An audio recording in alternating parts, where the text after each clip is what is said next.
Hello everyone, and welcome to your 8th lesson on World War I. In this lesson, we're going to look at trench warfare in an area known as the Western Front. Before we begin, let us just recap and remind ourselves about the different countries in Europe. If you look at the map, the purple countries, Germany and Austria-Hungary, were part of the Triple Alliance. Now remember, Italy was supposed to be a part of that alliance, but they said that the alliance was supposed to be in defense, not to cause a war and not for attack. So they did not support Germany and Austria-Hungary in World War I. Your green countries, such as Russia, Great Britain and France, were the Triple Entente. And in this war, they actually got support from Italy, Portugal, as well as Greece. The yellow countries were known as neutral countries, neutral meaning that they did not want to participate in this war. The neutral countries were Spain, Norway, Sweden, Denmark, and the Netherlands, as well as Switzerland. A little bit difficult for Switzerland if you look on that map, because they are surrounded by fighting countries.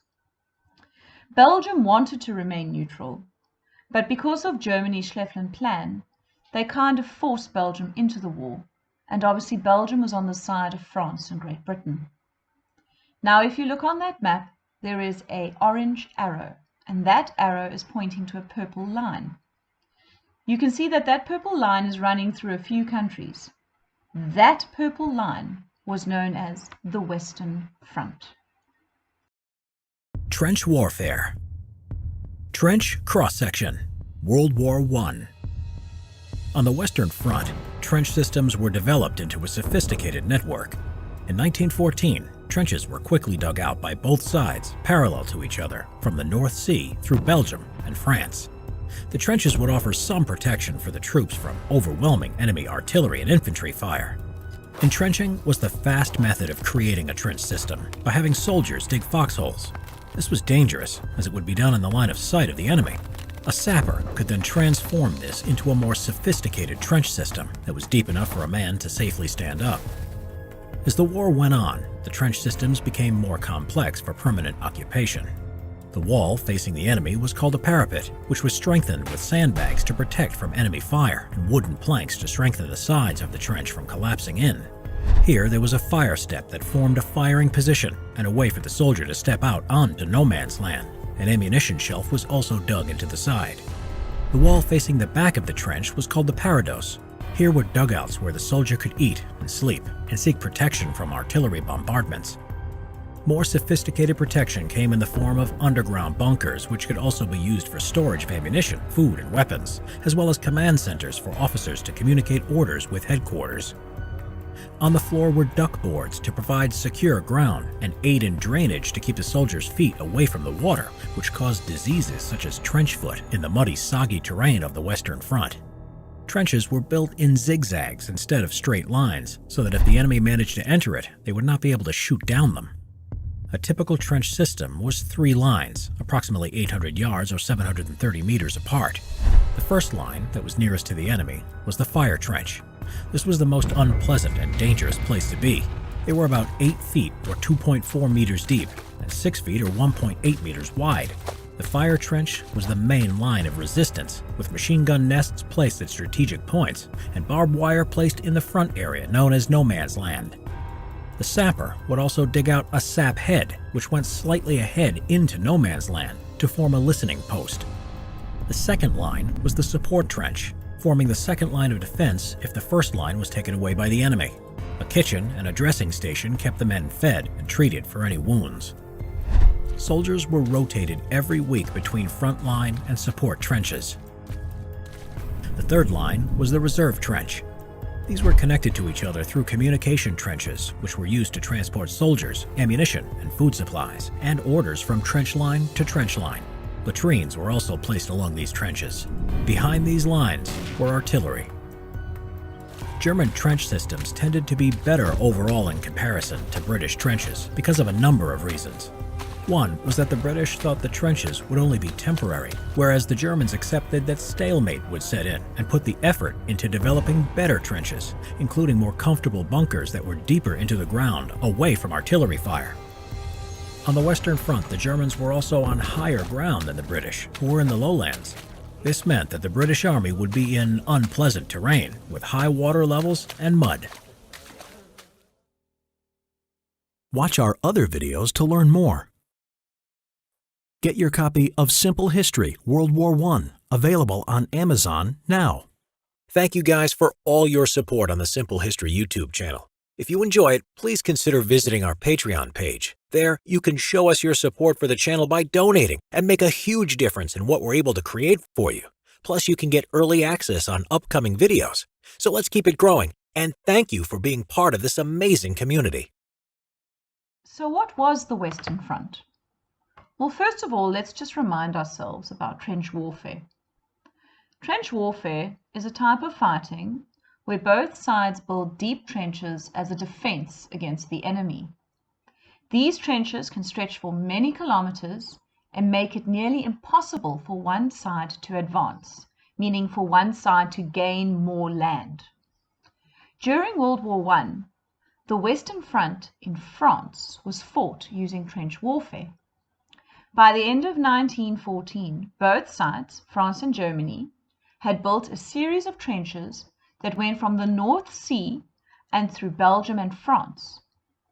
As a result, neither side gained much ground for 3.5 years. Sure, can you imagine fighting in those trenches for 3.5 years, from October 1914 until March 1918? The Western Front was plus minus 400 miles. That is about 650 kilometers long. It was a stretch of land weaving through France and Belgium from the Swiss border to the North Sea. Its main purpose was to prevent the enemy from moving forward and to secure supply lines of food, clothing, medicine, and weapons. So let's just zoom in and take a closer look at this Western Front. The Western Front is the yellow line. First you have a solid line showing you the beginning of the Western Front, where it first was. And then you have a dotted line showing you where it eventually moved to. You've got Germany in green and France in purple, and poor Belgium stuck in the middle. It gives you an idea of just how long this Western Front was, and the fighting never stopped. It was continuous fighting for 3.5 years in trench warfare. Hello and welcome back to Rongmar. In today's history lesson, we're going to be taking a look at the Western Front. This was a huge part of World War I. Our Walt for this lesson is to understand what the Western Front was and how it formed. Now, where were we? Ah, yes. The Central Powers of Germany and Austria are fighting on both sides. To the west, they have France to worry about. And to the east, they have the much scarier gang of Serbia, Russia and Montenegro. Germany is pretty smart. And they're pretty good at counting. So they realise after some basic counting that they are outnumbered. So, they hatch a plan. France is all by itself over there. If we rush to France, knock them out, then we can focus on the other side afterwards. So that's what they did. But France is no dummy. They built huge defences between Germany and France to make it impossible for Germany to get through. So Germany went home and called it a day, and the war was over. Wait, no it wasn't. See, there was a pretty big hole in France's wall of defence. That hole was called Belgium. Now, poor little Belgium was neutral. Belgium didn't want to fight anyone. They just wanted to eat their waffles and chocolate in peace. Knock knock, it's Germany. They want to take a shortcut through your country to get into France. Germany thought that Belgium was weak, and that it wasn't really going to fight back. But boy were they wrong. The Belgians fought back hard, and slowed the Germans down. To make things even worse for Germany, somebody called up Britain and told them what was happening. Belgium, said Britain, But that's where we get our chocolate and waffles from. It's war then. Britain enters the fight to protect the neutral Belgium, and the two sides are now equally matched. Every time one side punches, the other punches back equally hard. So, both sides come up with a genius plan. Let's dig holes in the ground to hide in. This is the start of trench warfare. Let me introduce you to the crazy rules of the game of trench warfare. Two sides dig long holes in the ground called trenches across the way from each other. The red team takes a turn to launch thousands of bombs at the blue team. Then, the red team leaves their trench holes and runs across no man's land. The blue team sits and waits for the red team, with their machine guns, shooting at the soldiers running across the open land. The red team repeats this over and over and over again until either they finally capture the blue team's trench, or they run out of men to send across the no man's land. Then they start it all over again. After months of fighting, the red team is the proud owner of a few meters of land. And all it costed was a few thousand soldiers. Crazy, I know. And this went on for years. To make matters worse, life in the trenches was extremely difficult and often lethal. We'll take a closer look at that in another video though. For now, we are stuck. We need something big, something huge to change things on the Western Front. If only there was a huge, rich country hanging around the playground who could help move things along. Oh well. Our walt for this lesson was to understand what the Western Front was and how it formed. Do you know that now? If so, great, you're ready to go on to some practice activities down below. If not, maybe have a look at the video again. That's all we have to. Now, often you will hear mentioned in trench warfare, no man's land. No man's land is land that is not part of any country. It may be unclaimed territory or an area that is under dispute, meaning people are arguing or uncertain about who should occupy it. During the war, especially World War I, it is a term used for the area of land between the two enemy trenches. So between France and Germany, there was this big stretch of land that no one owned. Usually nobody was alive there. If you tried to move forward to try and gain a little bit of land between the two trenches, this was very, very dangerous because you had no protection. And so you were out in the open. So this piece of land was actually one of the worst sections of the war because it was filled with shell holes from bombings, dead bodies. There was barbed wire fencing that used to try and make it more difficult for the enemy to cross over. And if you were trying to run across no man's land, then the enemy, your opposition, would just open fire with a machine gun. Attacks were made across no man's land, but very few of the attacking soldiers trying to gain land actually survived.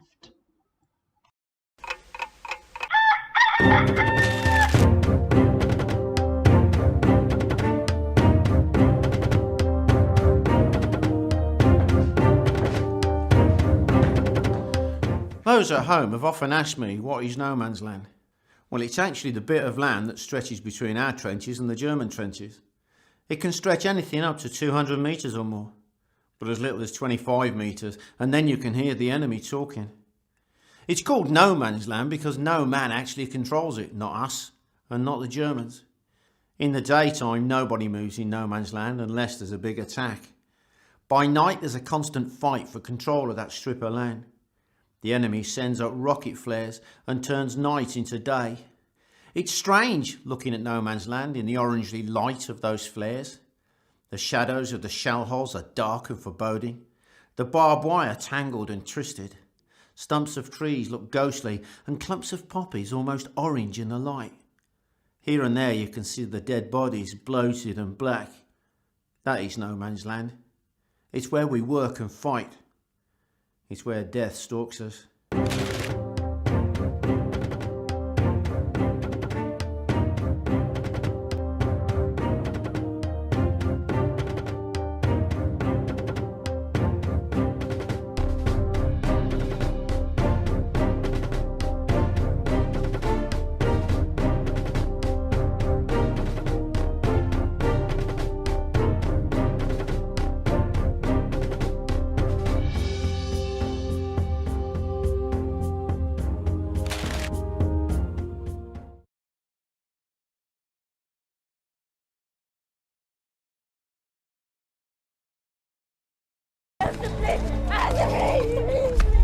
Heute ist ja wieder alles abgefallen.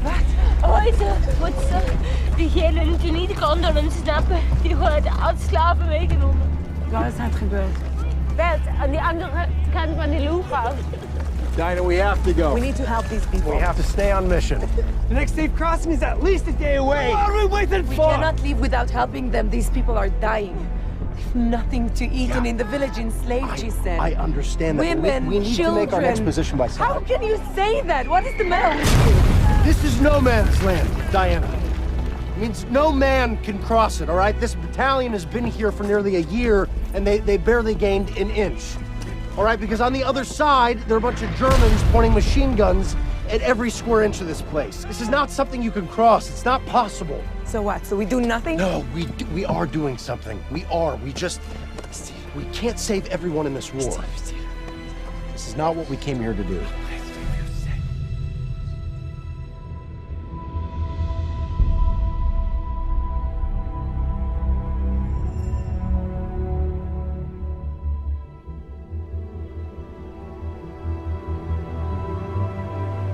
No. But it's what I'm going to do.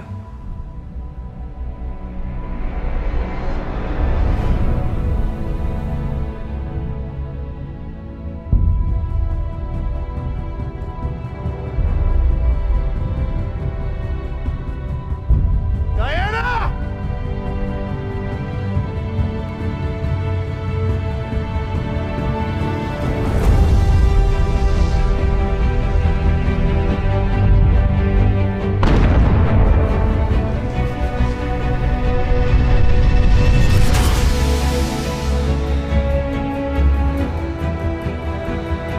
What the bloody hell is she playing at?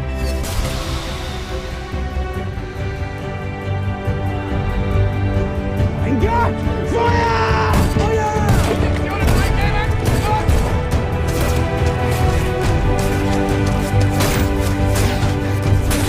She's taking all the fire. Let's go! Go! Go! Down! Strike them! Strike them!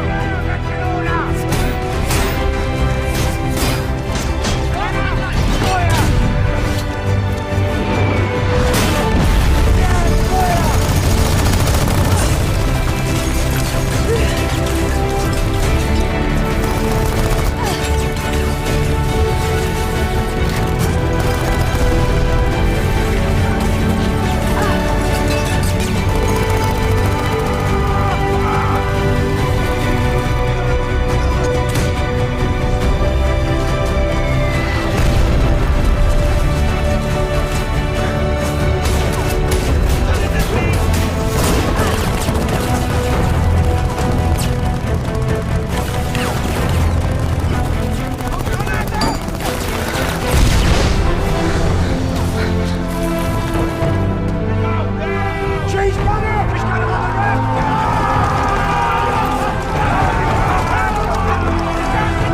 She's got it!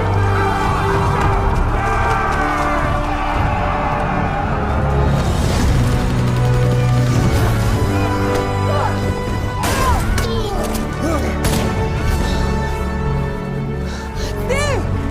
Let's go! Come on! Go!